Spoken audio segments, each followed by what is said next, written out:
Jason King, Sic'Em 365 basketball analyst, national writer, joins us. Sic'Em 365 Radio, 365 Sports. Jason, thank you, sir. Paul Catalina, Craig Smoke, David Smoke with you.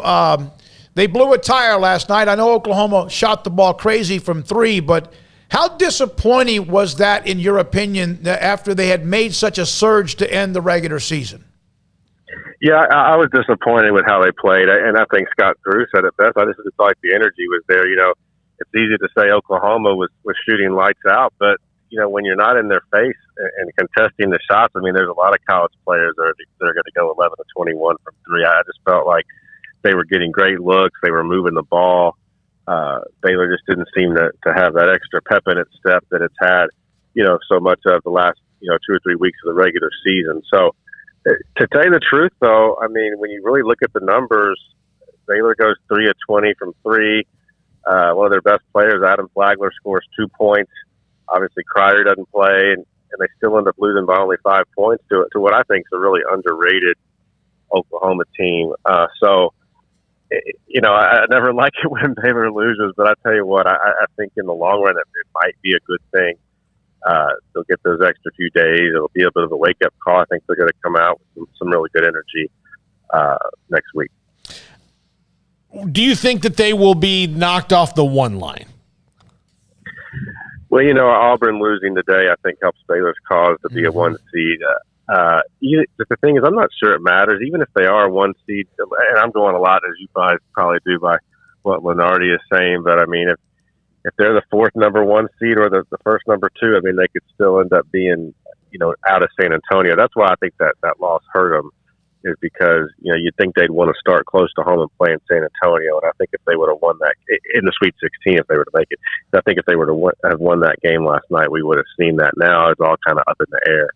But I remember when I used to cover Kansas a long time ago, Bill Self used to say he didn't like playing those regionals in Kansas City or somewhere really close where they have tons of fans. It seems like a great advantage, but it also, puts a lot of extra pressure on the players. They see the fans in the hotel, they see them out in the streets, and I think it just kind of makes them tight. It can make a player at least tighten up a little bit. And sometimes when teams get a little bit further away from home, that the huddle gets a little bit tighter. They feel like everyone's against them, and they seem to play a little bit better. So, them not getting San Antonio, I mean, it could be a good thing too. Who knows? So, Jason, I mean, they are who they are, and it's tournament time. So there's not, a game between now and then where it's like, okay, they got to do a little bit. They are who they are. So going into the tournament now, what is their greatest strength in your mind, and what is their biggest weakness entering tournament play? Well, I think their greatest strength is probably, when they are playing at a high level defensively. I think they're really, really good. And I think another one is just that when they're playing that lineup with Sohan in there, they're just a tough matchup. It's so unorthodox with, a smaller lineup, Sohan at the 5, Brown in there. I think that can give teams a lot of fit. So they're a hard team to play, with those guys. I think the weakness is just obviously their depth, and their weakness too right now is they're not 100%. I mean, even the guys that are playing are hobbled. They're slow. Flagler's not up to par. They don't have Cryer. Myers, up and down with his scoring. So I think they're just really struggling from a consistency standpoint. And I do worry about them having to play, 2 games in 48 hours or whatever it is, with facing that kind of a situation. So I think that, when I'm looking at some of these potential 8 and 9 seeds, I mean, I was looking at it earlier, North Carolina, Marquette, Michigan State, schools like that, San Diego State, these are TCU, these are good teams, teams that I don't even know if it would be a huge upset to beat Baylor right now, considering where Baylor is, personnel-wise. So, sorry guys, I was just getting out of a cap, but that's okay. So I don't know. I mean, they've it's going to be really interesting. Nothing would really surprise me in this tournament. I mean, I don't even think we're in a state right now in college basketball where we can just write off a 16 seed. We saw Virginia a couple of years ago, a year after winning the national title, get beat by a 16 seed. I mean, if Baylor goes out and it isn't locked in and it doesn't defend, which they really didn't last night very well, nothing would surprise me. But I think I've been so impressed with what they've done over the last 3 or 4 weeks, shorthanded, winning, I think, 5 or 6 there at the end or whatever it was. Way to the Big 12 title. I mean, I think this is the best coaching job Scott Drew has done. And what happened, I think, this season. I know you're traveling. Yeah, you're on the road traveling. Are you looking for Baylor's 3-point shot? Yeah, I can't find it. I mean, 3 of 20 last night. I mean, Dale Bonner had missed 16 in a row over the course of a number of games before he made that one last night. Sohan hadn't been able to hit anything at all from back there until the buzzer was about to sound last night. He finally sank one, and Meyer obviously has been struggling. So, you know, when you're counting on Adam Flagler that heavily from 3 and he scores 2 points last night, it's amazing that they kept the game as close as it did. I'll be interested to see. I sure wish LJ Cryer could heal up a little bit more and give them a little something, because that really changes the dynamic of their offense. By the way, an update, it's the semifinals of Conference USA. UAB 95, Middle Tennessee 89 in triple overtime. Oh, gosh. And the winner will get Louisiana Tech, who knocked out Grant McCaslin and UNT earlier this afternoon. Paul? Jason, who do you think is tops on the list for the K-State job?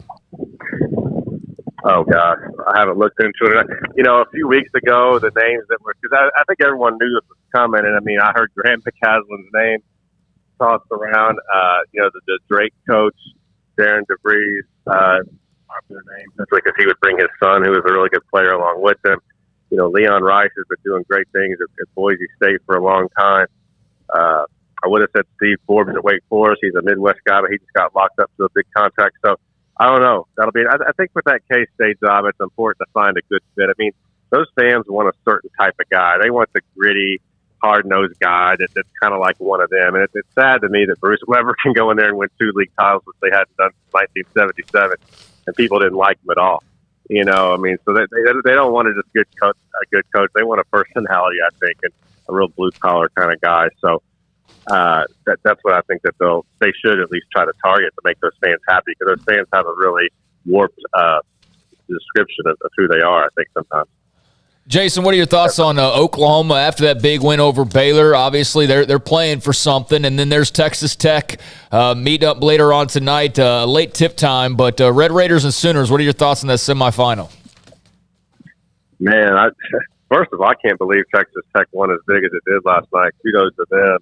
But I love what I saw from Oklahoma. I mean, I not just the way they shared the ball and moved it, got good quality shots, and were aggressive attacking the rim, but just their energy and their spunk. And I mean, they have 4 top 50. I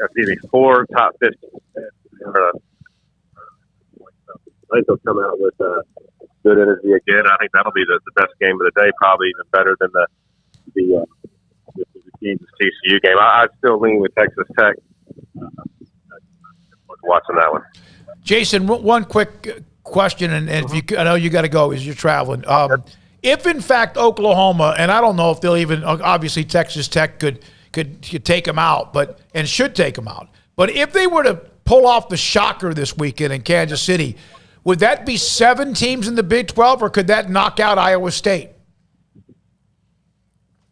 I think it would probably be. I mean, first of all, I'm shocked Iowa State's on that 8-9 line or whatever I saw them at last night or this morning. I don't think they deserve that at this point. But I don't. If they're in that situation, I think they would probably safe. I think Oklahoma will be in, and we'd see 7 Big 12 teams. Okay. What I think. I think it'd be great for the league, you know, and I think they would probably deserve it. It's hard to imagine winning 5 games against top 15 teams and not getting in. I think that'd be ridiculous. So I hope they do it. I hope they do. Thank you, Jason. Appreciate it. As always, Jason King, Sic'Em 365, basketball writer and analyst with us on the show here today on last night's quarterfinals. And tonight we head into Kansas and TCU, and then also the Oklahoma game against Texas Tech. Now, when we come back,